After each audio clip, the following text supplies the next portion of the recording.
Hello everyone. We have two different looks today. I was very inspired by the Chanel holiday campaign. The model looked beautiful. I loved the shape, so that's what we're going to do today.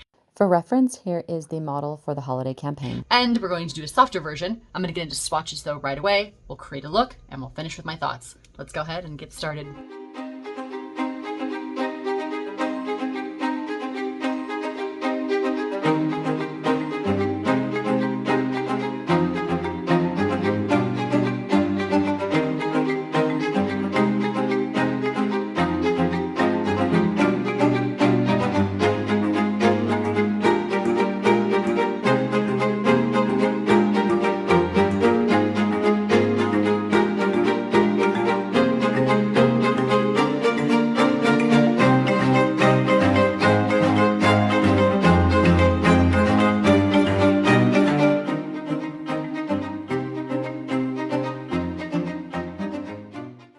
Let's get into playing with this collection.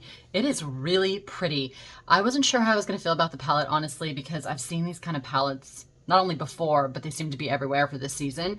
But Chanel does the most beautiful color variations when it comes to the color. So for instance, you think, oh, gold and kind of a brownish gray, but once you get it on your skin, you see that it's got a lot of dimension, a lot of different color play there, and the formula is beautiful. Let's go ahead and play with this collection. I'm gonna start with the one I've been really excited to try, and that is the Sublimage. Now I wanna speak on this for a minute because you can use these types of products in several different ways. So one way that I like to use these for myself and for clients is put them on your skin first. Put it all over. And what's beautiful about that is if you don't want a super shiny, over the top glow factor, you can put this on all over first, then put your foundation on top and you'll get that lit from within look. Then you can go back in and strategically and lightly place it on the high points of the face or the areas that you want to bring light to. Now keep in mind, anytime you add light to a certain area, it's going to introduce that area. So if you don't want to introduce crow's feet on the outside of the area of your eye, then do not put highlighter there. It's definitely meant to be a spotlight. Another way to wear this type of formula is not only to place on the high points of the face after you put your foundation on, but also to use it as a way of glazing the skin. Taking my fan brush, I'm going to go lightly over the lids. This is such a pretty way to bring light to the eye area. It's a very editorial eye look. It's the no makeup look. Adding a little more. Going to lightly, you can either sweep it in little sections like I'm doing or pat and then lightly sweep, up to you. I'm working at the end of the brush very loosely to keep everything nice and soft. And this will help so that the makeup that you have placed down doesn't pick up. There's a grip factor to this where it wants to hold on to the skin, so I don't want it to pick up the makeup. So if I stay really loose, it lightly feathers it into place. I would mix my tinted moisturizer and this together for a day glowy, beautiful sheen look, or add it to your foundation to thin out a more medium to full coverage foundation and give you a nice lit from within glow. Now the illuminating face powder is quite large. As you can see in comparison to my hand here, it's about the size of my palm. There are several different glow powder motifs or designs that sit on the top. I got the one with the stars. There's a lion one. There's one with like comets. And the colors are all the same within each type of motif. So there's this color, there's a white frosty color, and there's a gold color. I didn't get the pearl that came with the collection, which looks like this design right here. And I may still get it. You guys let me know if you've tried it, if it's worth it. The peach color in here I can use as a blush or a highlighter, which I love. And I have so many highlighters right now that I'm a bit trepidatious about jumping in and getting another highlighter, especially a powder formula. But let's go ahead and try this on as a highlighter and as a cheek flush slash blush. I'm using my Reefer brush. This is 05. And I'm just going to place this on the apple of my cheek and work up towards the highlight that we just placed down. But I'm going right underneath it. I want it to kind of blend into that area so it creates a nice, even flow of color. Put a little on my brow ridge. I like this type of color combination because I don't feel like it's just a holiday look. I want something that's year round, so it's a beautiful flush for a 365 makeup look. As you can see, I'm doing two different techniques here. When you bring it to the apple of the face, some people say it drags your face down. You have to remember each face is different. I've been a makeup artist for 25 years, and so I don't really believe in rules. I believe in facial structure. So as we age, everything moves down. So believe it or not, putting a little color on the apple of the cheek actually helps to bring volume to the face, and it can create a bit of a lift. Now, for those of you that have nice taut skin and are on the youthful side and don't have to worry about gravity taking effect as of yet, what you want to do is stay on the outside, outer edge of the face to intensify your lift.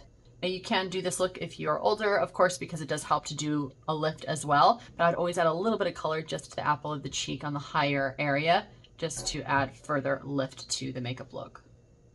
This is really lovely.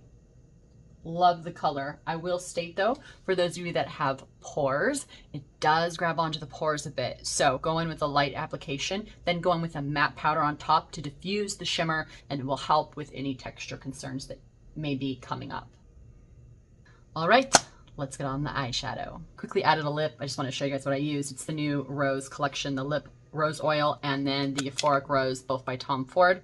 I just stamped a little bit of this on my lips, and then I added the lip oil. In the last video, I talk about how I love the lipstick, but the lip oil, it's good, it's not great. I'd save your money. Aquaphor is great, or even Vaseline does the same thing, but this is what I'm wearing because I want to get use out of it now that I own it. I love the look that is on the model, so I'm going to create the same kind of style, maybe alter it a bit, but let's go ahead and do something that is that cool and sexy and chic.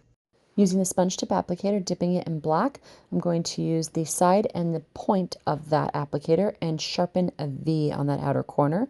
Dipping it in the black again, we're going to further intensify that shape and darken it as well. Once I have the desired shape, I'm going to flip the brush over to the softer side and do it on the lower lash line on the outer corner, meeting that V, adding more black and putting it on the lash line on the upper lid and just doing that outer corner as well. Grabbing the anthracite color, we're going to go ahead and place that all over the lower lash line. Then grabbing the gold, we're going to fill it in on the outer corner on the inside of the V and bring it into the center of the lid as well. Grabbing now the silver, we're going to place that on the inner corner and bring it to the middle, and grab the very light, cool silver, the shimmery, sparkly color, and place it on the inner corner. As you can see, this has a very beautiful stardust-like effect. Let's go ahead now and do the other side. Going for something more natural, I'm grabbing the silver first and placing it on the outer corner. Then grabbing that gold and bringing it to the center. Grabbing the black and the anthracite and mixing them together. I'm going to place this on the outer corner, lower lid, and extend it outward towards the temple. This will create a soft, smoky lift. And here we have two different looks, one dramatic and one soft.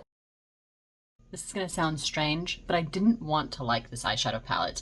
And I think it has a lot to do with me seeing so many other brands doing the same color story. These are like putting stardust across the eyes. And I have aging lids. I'm 43 years old, headed to 44, and I definitely have some texture, especially around here, you know, some droopings going on. And so I have to be careful when it comes to shimmers. I go in with a light application, build up slowly to get an idea of the consistency.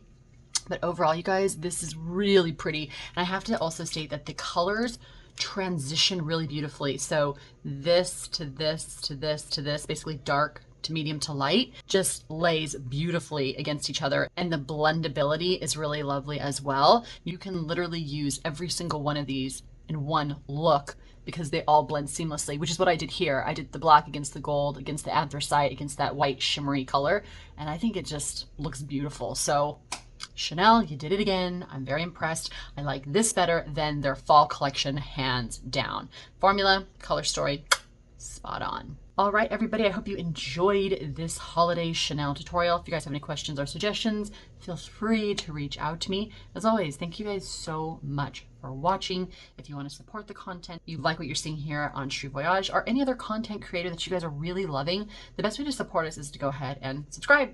Use our affiliate links down below. When you use our affiliate links, we get a small commission. It helps us to continue to do our content, whether that be artistry, education, or just lovers of makeup. And you can hit that thumbs up, leave us a comment. Lastly, if you haven't had enough of Cheri Voyage, you can head to Instagram, you can head to TikTok, or you can book me for a one-on-one lesson. I'm a professional makeup artist for 25 years, for those of you that do not know, and you can head to cherivoyage.com to set up an appointment. Everything that I mentioned will be in the description box down below. Continue to take care of you, continue to take care of each other, continue to be kind to one another, and I will see you all in the next video.